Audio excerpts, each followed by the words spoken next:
All right, let's dive into something that's totally flipping the script on cybersecurity: Zero Trust.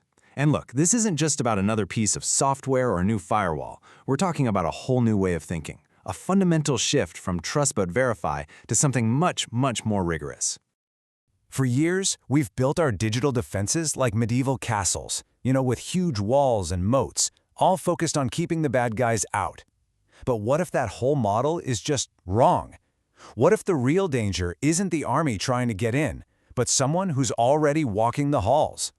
That one question, right there, is what Zero Trust is all about. And this image just nails the problem. Over on the left, you've got the old castle and moat world. If you're inside the network, hey, you're one of us, you're trusted. Simple enough. But the reality on the right, that's our world today. It's a messy web of people working from home, apps in the cloud, and devices everywhere. That perimeter, that wall we trusted, it hasn't just gotten weaker, it's basically gone. So this leads us to a pretty stark conclusion. The old rulebook? It's useless. Trying to rely on a perimeter that doesn't exist anymore is like locking your front door while every single window in your house is wide open. We absolutely need a new game plan, one that's actually built for the way we work now. And that new game plan, that new strategy, is Zero Trust. It's a security model designed from the ground up for this modern, perimeterless world. And its core idea? Well, it's right there in the name. This is it. This is the heart of it all. Never trust, always verify.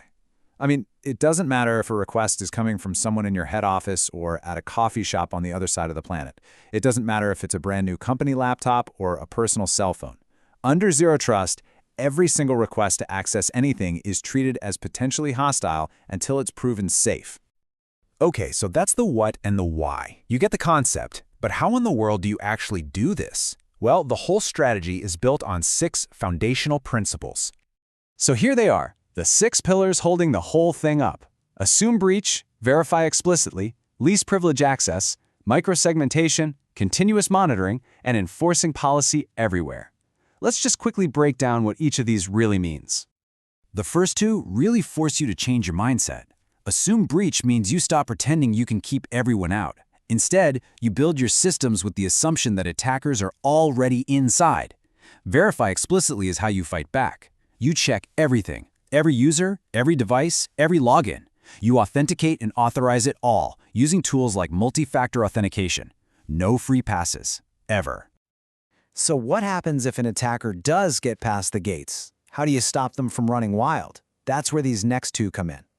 Least privilege access means you give people the absolute bare minimum access they need to do their job and nothing more. Then you back that up with microsegmentation, which is like building a bunch of tiny, sealed-off rooms inside your network. If one room gets compromised, the attacker is trapped. They can't move sideways to infect everything else. It shrinks the blast radius down to almost nothing. And finally, the last 2 pieces of the puzzle. You have to see everything, and the rules have to apply everywhere. Continuous monitoring means you're watching and analyzing all the traffic in real time to spot anything suspicious. And enforce policy everywhere makes sure your security rules follow the user and the data, whether they're in the office, at home, or on the road. The security isn't tied to a building anymore. Okay, so those are the big ideas, the principles. But principles are one thing. How do you actually get from here to a real working Zero Trust architecture? The good news is there's a pretty clear roadmap for this. This 8-step path really shows that Zero Trust is something you can build systematically.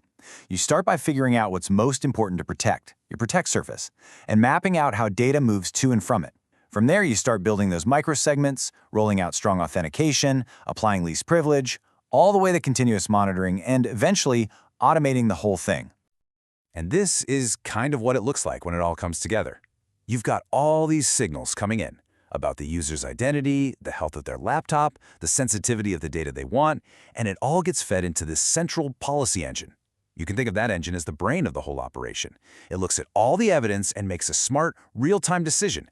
Yes, you can access this, or no way. So, Zero Trust sounds incredibly powerful, right? And it is. But let's be real for a minute. It's not magic. To actually pull this off, you need to have a really clear view of both the amazing benefits and the very real-world challenges. So on the gain side, the wins are massive.